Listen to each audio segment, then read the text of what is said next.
विकास बनाम विधान। दरअसल पूरा मामला क्या है, जब आप पीछे देखेंगे तो कहीं ना कहीं थोड़ी सी कंफ्यूजन आपको भी होगी। हम आपको बताएंगे क्या है विकास बनाम विधान। दरअसल उड़ीसा सरकार ने अभी 2 दिनों पूर्व बहुत महत्वपूर्ण फैसला लिया।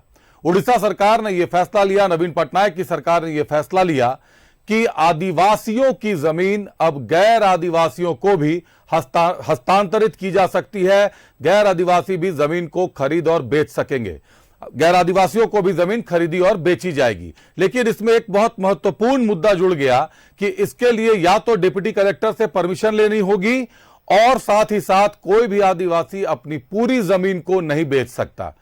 मामला दिलचस्प है, मामला गंभीर है, क्योंकि उड़ीसा सरकार इसे विकास का पैमाना बताती है। उड़ीसा सरकार यह बताती है कि विकास के लिए, आदिवासियों के डेवलपमेंट के लिए इसको हटाना जरूरी था। अनुसूचित जाति भूमि हस्तांतरण कानून 1956 को संशोधन की आवश्यकता थी, इसीलिए नवीन पटनायक की सरकार ने इसमें संशोधन किया और उन्होंने यह बड़ा फैसला लिया। लेकिन जब हम बात सीएनटी की करते हैं, झारखंड की करते हैं, तो झारखंड में भी इन 2 दिनों में हलचलें हुई हैं। कल टीएसी की महत्वपूर्ण बैठक हुई, 26वीं बैठक हुई और टीएसी की बैठक में यह बड़ा फैसला लिया गया कि सीएनटी की जो जमीन होती है, आदिवासियों की जो जमीन है, उसमें थाना क्षेत्र की बाध्यता को हटा दिया गया। ऐसी अनुशंसा अभी टीएसी करेगा, ऐसा निर्णय टीएसी ने लिया है। अब यह मामला विधानसभा के समक्ष जाएगा और विधानसभा से पारित होने के बाद इसे अमली जामा पहनाया जाएगा। लेकिन जो सबसे बड़ा मामला है, जो लोग सीएनटी को कम समझते हो उनको बता दें कि सीएनटी की धाराओं के अंतर्गत आदिवासियों की जमीन आदिवासी ही खरीद सकते हैं और उसी थाना क्षेत्र के निवासी खरीद सकते हैं, दूसरा कोई नहीं खरीद सकता, दूसरे थाना क्षेत्र के निवासी भी नहीं खरीद सकते।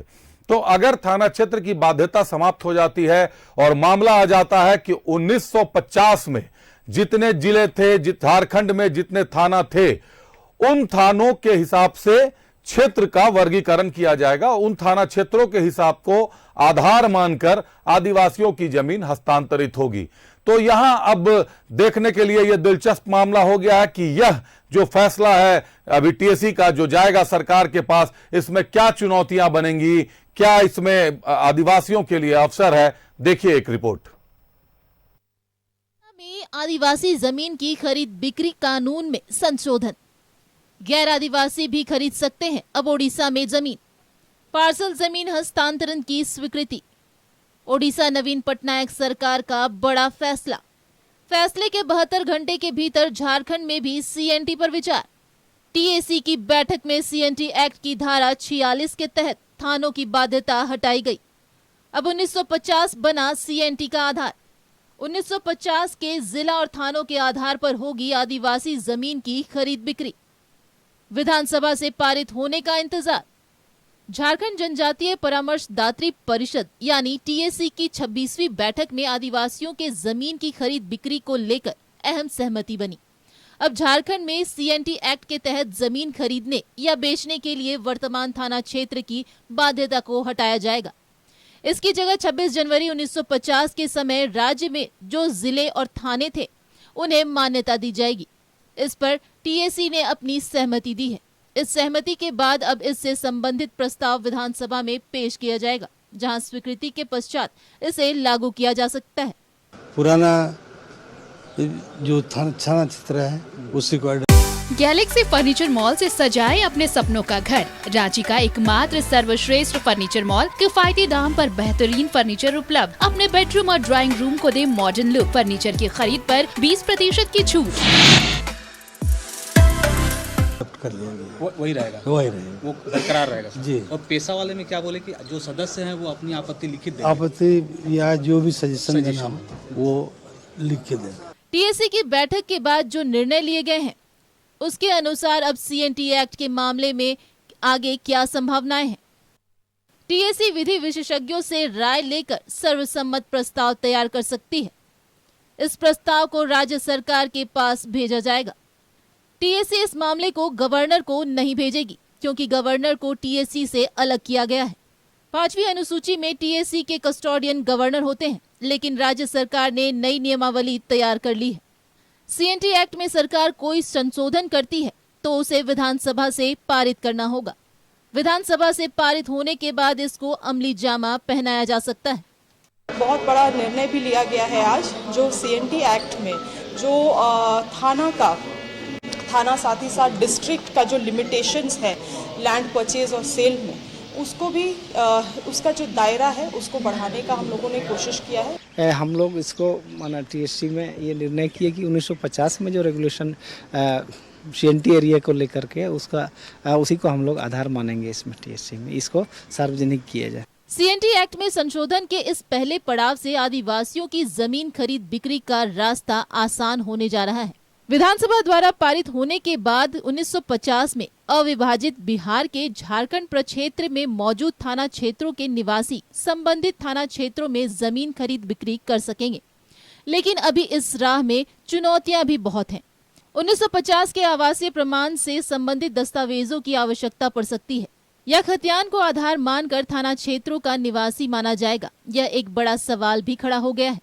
कई लोग कामकाज के चक्कर में घर बार छोड़ के दूसरे जिलों में बस गए हैं। ऐसे में उनके लिए जमीन खरीदना आसान होगा या मुश्किल, ये बदलते वक्त के साथ सामने आ सकेगा।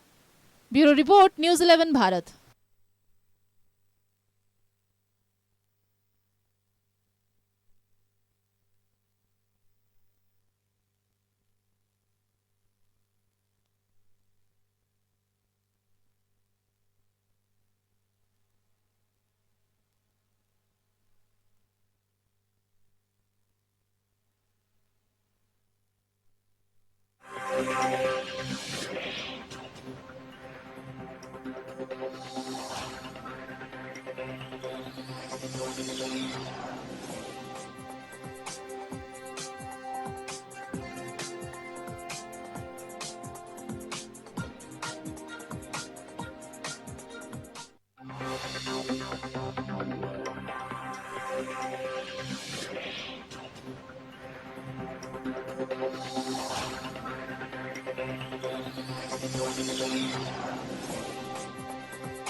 अब आगे क्या होगा? कल जो टीएसी ने निर्णय लिया है, टीएसी उस निर्णय पर आगे क्या होने जा रहा है, हम ये भी आपको अपनी स्क्रीन में दिखा रहे हैं। ओडिशा में आदिवासी जमीन की खरीद बिक्री में कानून में संशोधन हुआ है। गैर आदिवासी भी जमीन खरीद सकते हैं। ओडिशा में आदिवासियों की जमीन को पार्सल जमीन हस्तांतरण को मंजूरी मिल गई है। हाँ, जोड़ लो।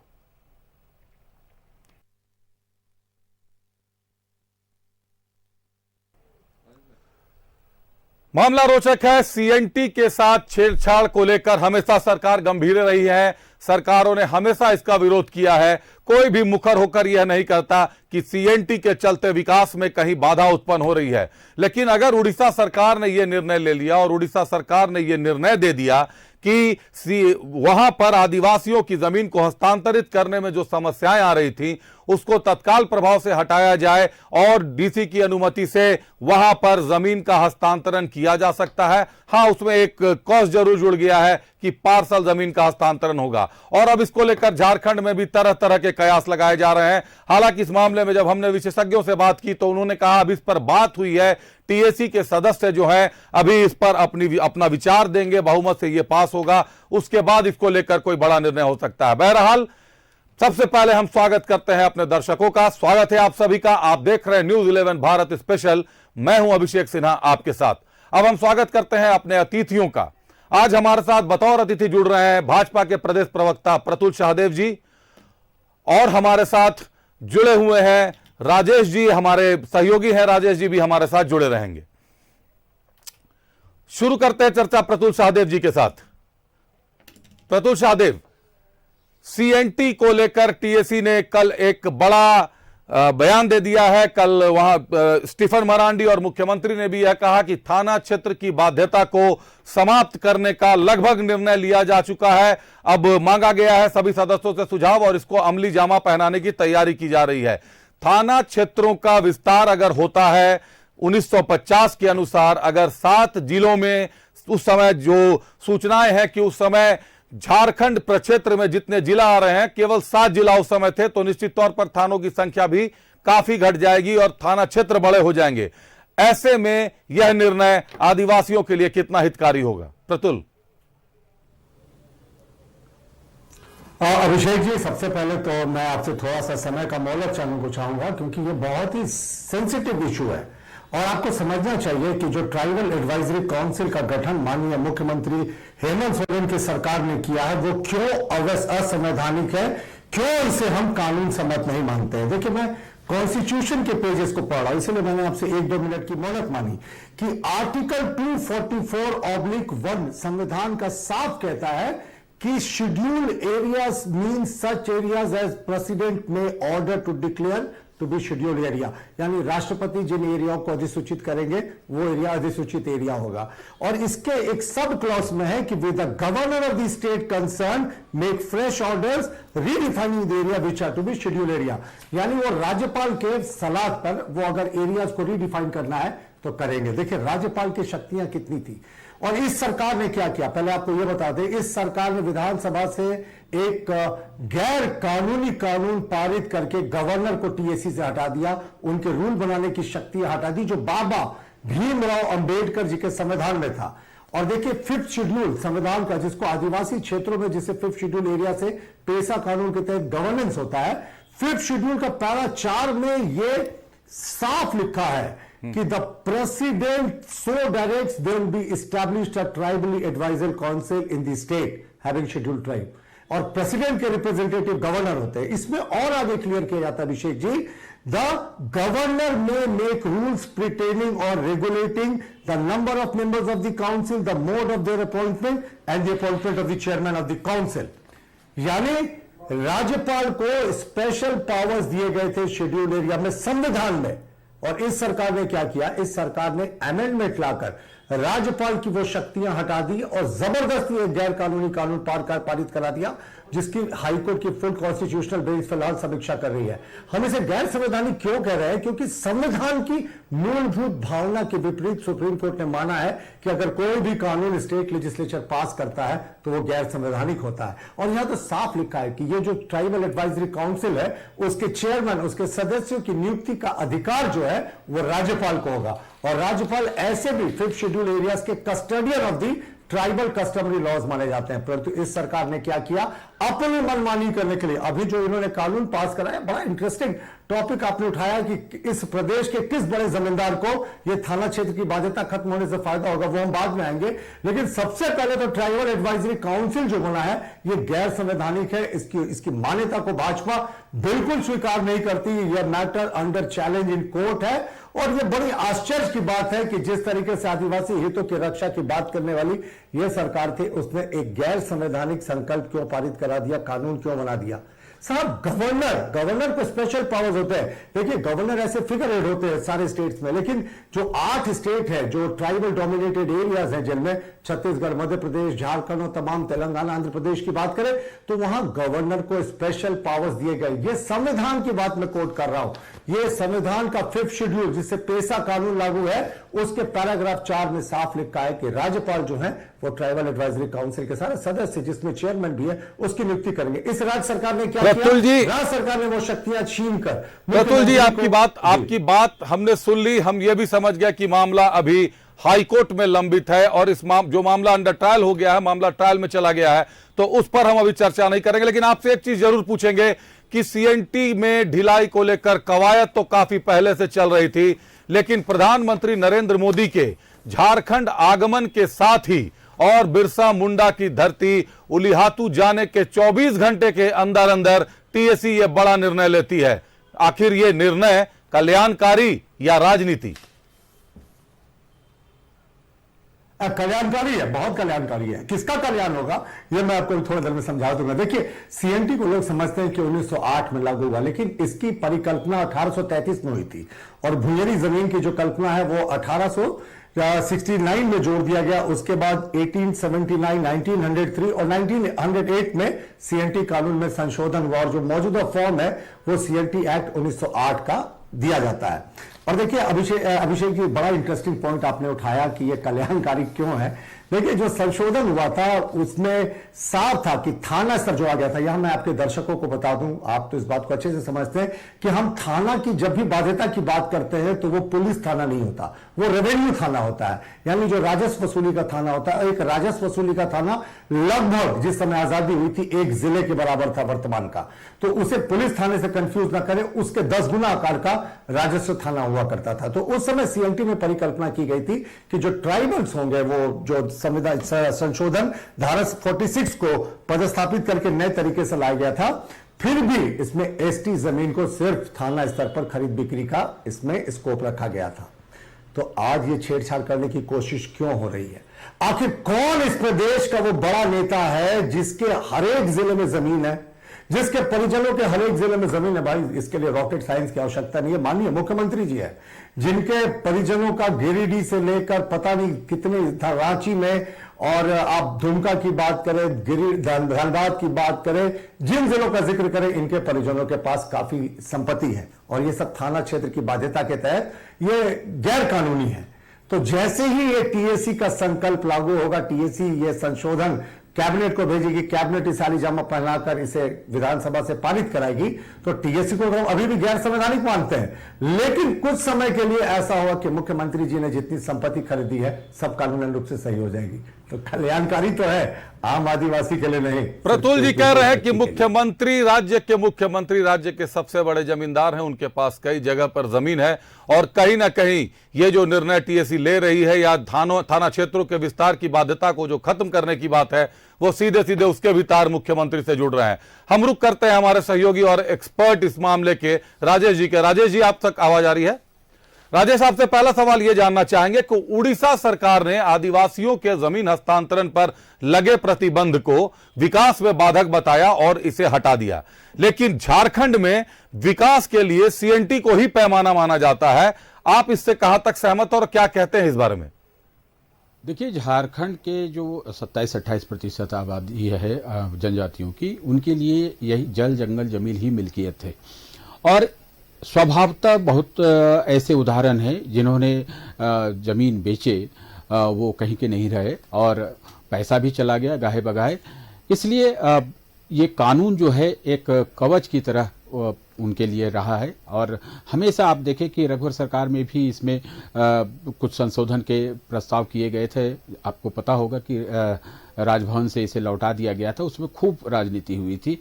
वर्तमान में जो सत्ता में हैं उन लोगों ने खूब हंगामा किया था और राज्य सरकार को आदिवासी विरोधी बताया। तो ये इतना संवेदनशील मुद्दा है कि इस पर बहुत ही फूक फूक कर कदम उठाने की जरूरत है। देखिए, जमीन का अगर बेचने खरीदने का दायरा अगर बढ़ जाएगा तो जाहिर सी बात है जमीन यहाँ की बहुत कीमती है।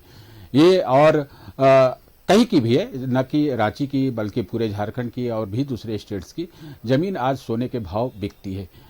अब कोई भी ऐसा व्यक्ति होगा जो इस कानून का फायदा उठाकर कहीं भी, अगर थाना क्षेत्र की बाध्यता आप कहें, जैसा कि आपने इसकी चर्चा की कि 1950 में जिस प्रकार जब से भारत गणतंत्र घोषित हुआ यानी 26 जनवरी से, उसके बाद उस समय जो थाना क्षेत्र थे, तो जाहिर सी बात है कि उस समय यह जो जिला थे वो बहुत कम जिला थे और थाना का क्षेत्र जो है बहुत ही बड़ा हुआ करता था। आज उसकी परिभाषा पहले स्पष्ट करनी होगी कि क्या करना है। टीएसी ने जो एक सहमति बना ली है कि इसमें थाना क्षेत्र की बाध्यता को खत्म किया जाए।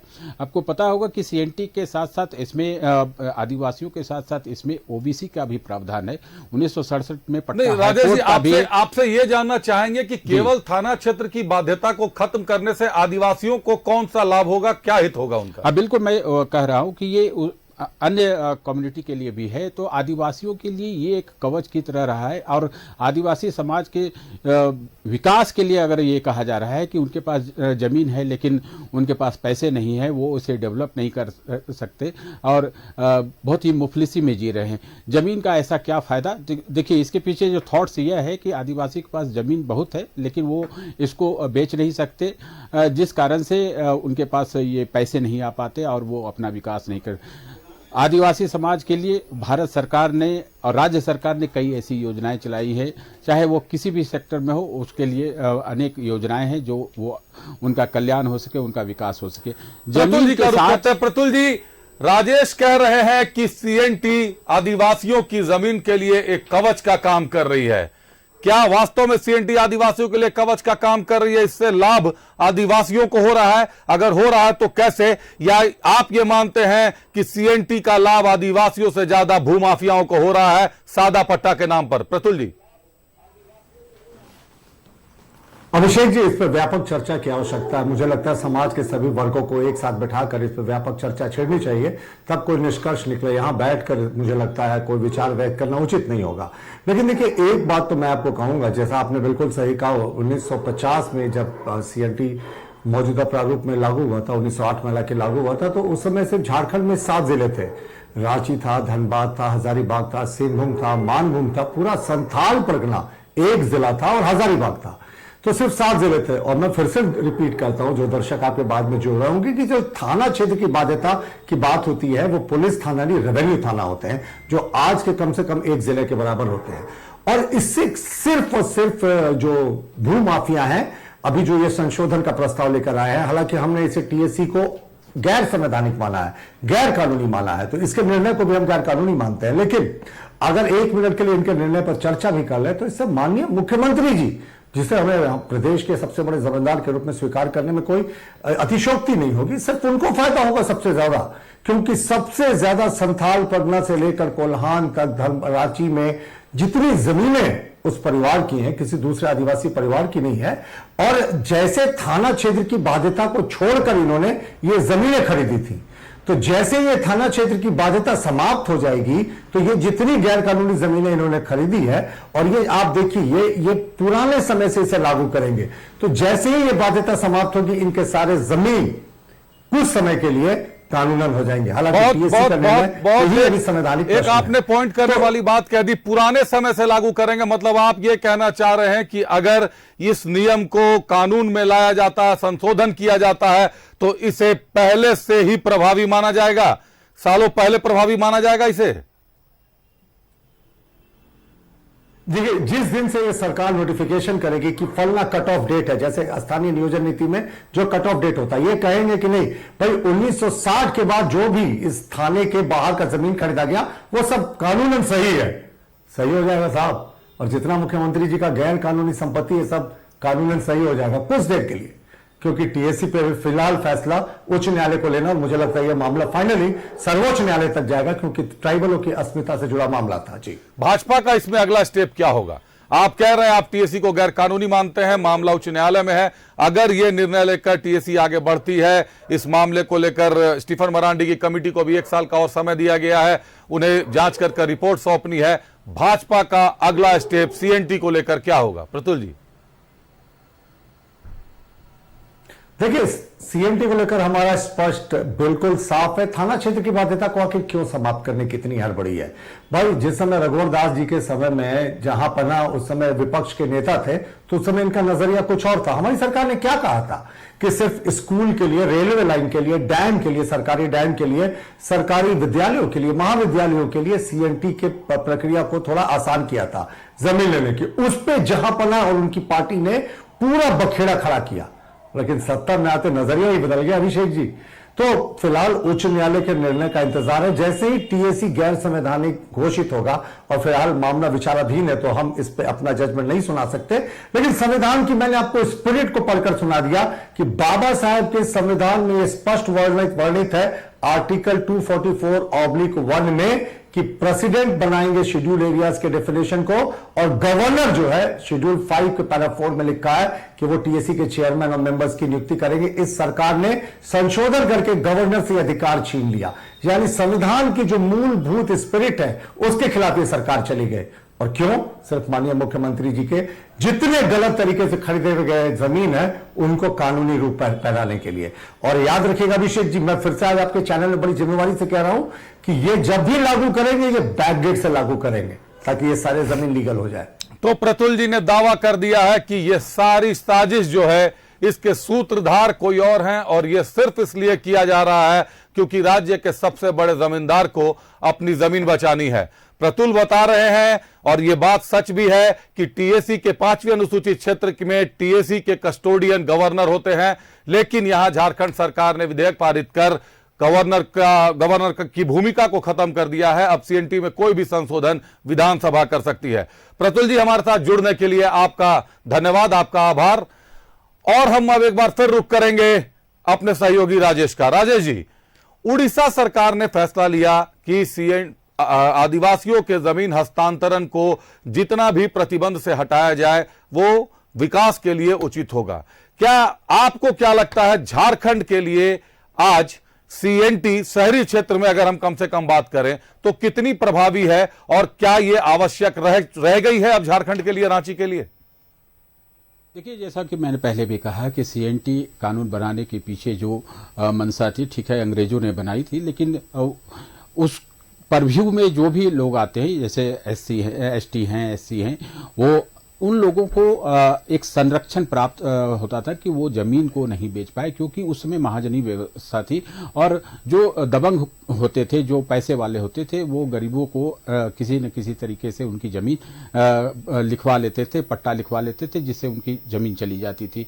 देखिए, कर्ज देकर और जमीन लेने के खिलाफ तो कई आंदोलन चले झारखंड में, लेकिन जिस प्रकार से यहाँ पर कई ऐसे दृष्टांत हैं, आपने देखा होगा कि सीएनटी एक्ट लागू होने के बावजूद यहाँ पर जमीन खरीद बिक्री का काम धड़ल्ले से होता रहा है। अब भूमि माफिया ही नहीं बल्कि बड़े बड़े राजनेता कहें, सफेद पोश लोगों ने भी कानून को किस प्रकार से उसमें छिद्र करके इसका लाभ उठाया है। आपने देखा है कि एसएआर कोर्ट था पहले, अब उसे डिलीट कर दिया गया। एसएआर कोर्ट ऐसे ही बनाया गया था जो कंपनसेशन के आधार पर जमीन का हस्तांतरण किया जा सकता था, लेकिन उसका बहुत ही बेजा लाभ उठाया लोगों ने। और आप जाने कि बहुत सारे भूखंड जो है राजधानी रांची के शहरी क्षेत्र हो या ग्रामीण क्षेत्र है, वहां पर लोगों ने खरीद लिए।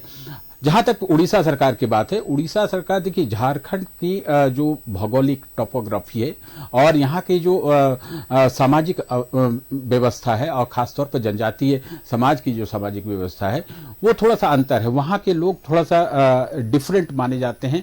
एक तो उनके कंपैरेटिवली संख्या कम है झारखंड में, और वहाँ पर शिक्षा का स्तर भी थोड़ा झारखंड से अच्छा माना जाता है।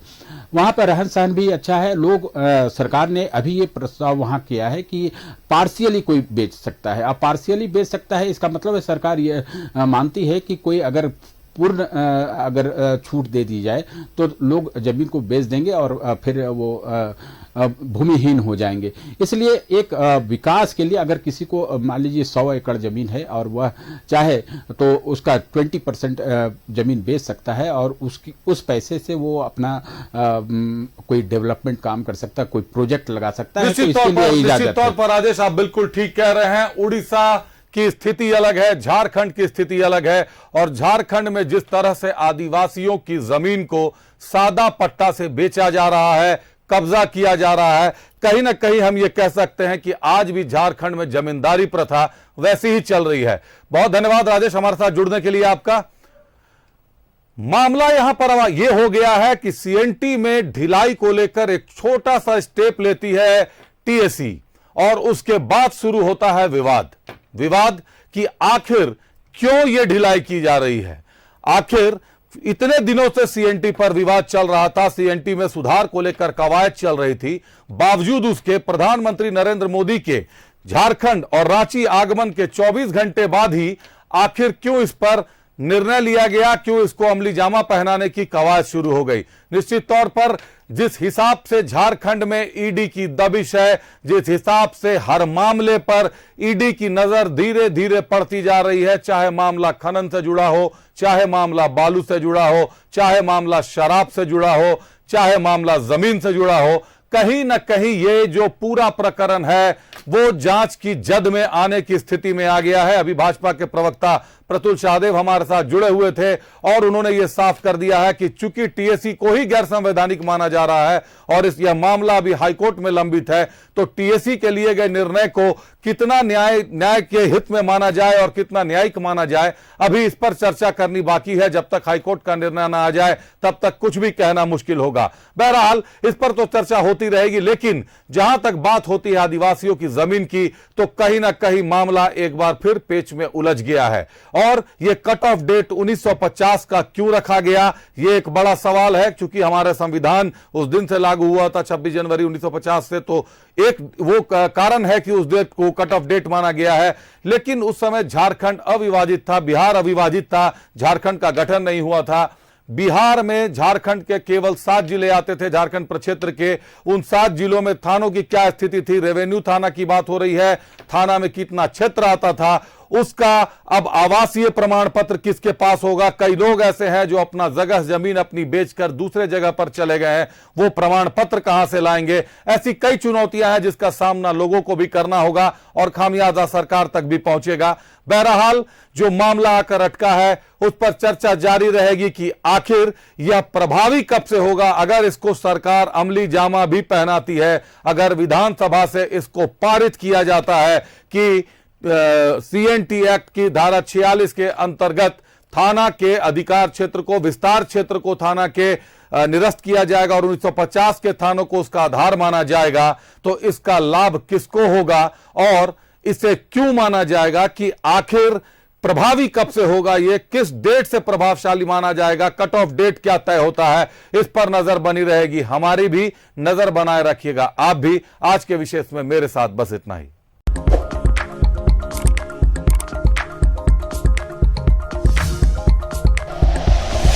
Like and share videos, subscribe करें हमारा चैनल और प्रेस करें बेल आइकॉन। न्यूज़ 11 भारत, सच है तो दिखेगा।